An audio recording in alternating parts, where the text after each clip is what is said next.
अभी तुम्हें लग रहा होगा कि कोई भी चीज़ तुम्हें खुश नहीं कर पाएगी, जैसे अब ज़िंदगी की तरफ दोबारा लौट कर नहीं आओगे। लेकिन ऐसा नहीं है। तुम अभी ऐसा इसलिए सोचते हो क्योंकि तुम अभी तकलीफ़ में हो। लेकिन ये दर्द, ये आजमाइश हमेशा की तो नहीं। उस रब को पुकार के तो देखो, वो अल्लाह ही है जो हमारी खामोशी, टूटे दिल की आवाज़ सुन लेता है और बेहतर वक्त में हमें जवाब देता है।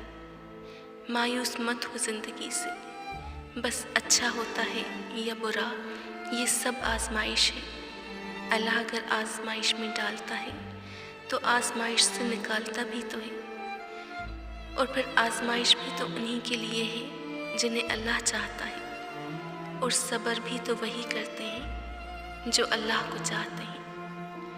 जब दरख्त से गिरने वाला कोई पत्ता ऐसा नहीं जिसका इल्म उसे ना हो, तो फिर वो आंसू जो तुम्हारी आँख से टपका है, वो दर्द जिसने तुम्हारे दिल को बेकल कर दिया है, क्या उस 70 माँओं से बढ़कर प्यार करने वाले को इसकी खबर नहीं? इत्मीनान रखो, उसके यहाँ देर है अंधेर नहीं। वो 7वें आसमान पर रहने वाला रब हम ज़मीन पर बसने वालों का दर्द हमारे साथ चलने वाले इंसानों से बेहतर जानता है।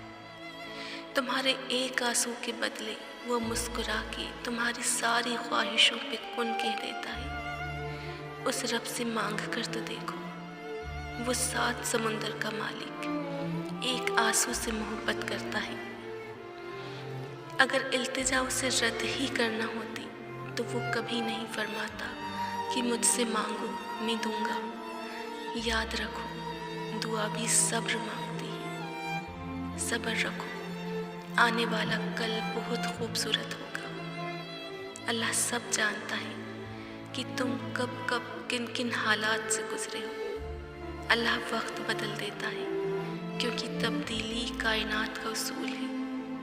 हालात से परेशान मत हो, तुम क्या जानो, शायद वादे का वक्त करीब हो। खुदा के फैसले हमारी ख्वाहिशों से बेहतर हैं। जब मामलात तुम्हारी पहुंच से बाहर निकल जाए तो सब अल्लाह पर छोड़ दो। वो सब कुछ ऐसा करेगा कि तुम भी सोच भी नहीं सकते।